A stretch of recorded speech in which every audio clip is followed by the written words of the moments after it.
At this moment, Elsa was struck by lightning. She looked at Charlie, who was full of murderous air, and her heart was terrified. At the same time, she immediately pushed him into an extremely contradictory situation. And where did Charlie know that he had been recognized by Elsa? After solving Oliver Vincent, the corner of his mouth still sneered. The Oliver Vincent, the name is like martial arts, but in fact, they are just two dead dogs. However, in Irvin Jones's eyes, he was already looking terrified. Oliver Vincent has been rampant on the road for many years, killing countless people with both hands, and had never suffered a defeat. The whole Orus Hill was frightened. However, they so strong that the two actually died under Charlie's two moves, which really made him unable to believe. That being said, isn't Mr. Wade's strength able to top Orus Hill? At this moment, Charlie glanced at the two corpses that had gradually become cold, then turned her head and saw Elsa's expression in a trance. She seriously reminded, "Elsa, your cousin cannot hire them to kill you this time. Secondly, I suggest you be more careful these days, and it is better to hire a bodyguard to be prepared." Elsa looked at Charlie with an extremely complicated expression, adjusted her breathing after a while, bit her lip, and whispered, "But I will not find a suitable bodyguard for a while."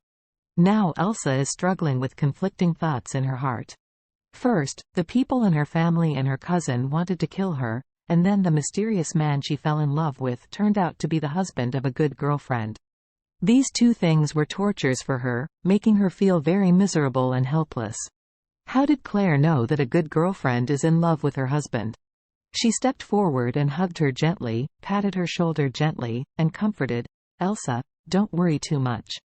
Since Charlie can fight so well, even the famous Oliver Vincent are not his opponent.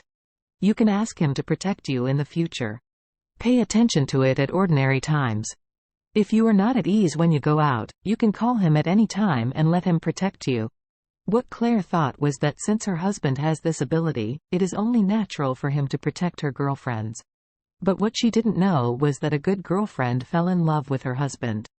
Elsa, who was on the side, was still very disappointed, but when she heard this, she burst into joy and her heart throbbed. She did not feel depressed because the lover in her dream was Charlie or even lost her feeling for him. On the contrary, because Charlie rescued her again today, in her mind, Charlie became the superhero who saved her twice. If it weren't for Charlie, she would probably not escape the calamity twice. This is also the reason why her feelings for Charlie suddenly increased much more than when she had for the mysterious person before. Although she also knew that to fall in love with a good girlfriend's husband was too immoral. However, she also knew that the two were not really husband and wife. The two got married because of the insistence of Claire's grandfather, and the two had never had any emotional foundation. Even when she was chatting with Claire the other day, she heard from her that she and Charlie had never been married to each other, and they still slept separately.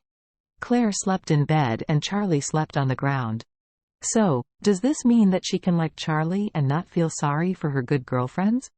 Maybe if she could get together with Charlie, it would be a relief for her good girlfriend.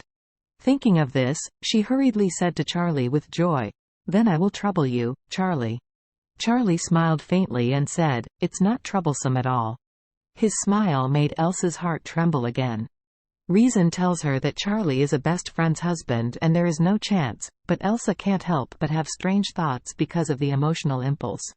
Charlie didn't know Elsa's thoughts and left his phone number to Elsa.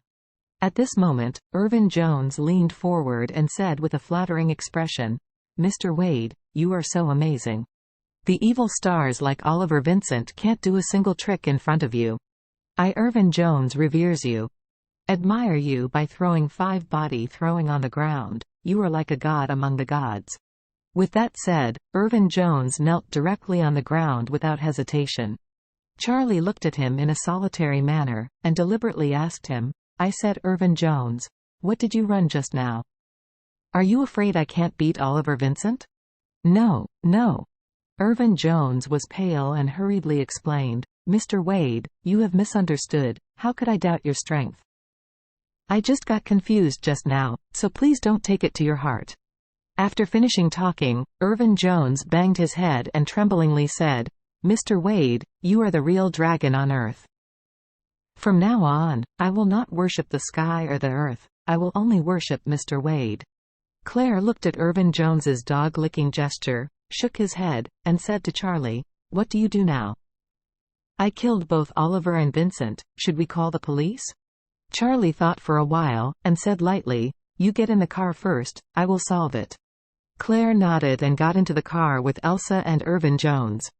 When they all got in the car, Charlie took out his mobile phone from his pocket and called Isaac, the spokesperson of the Wade family in Orus Hill, the owner of Shangri-La Hotel.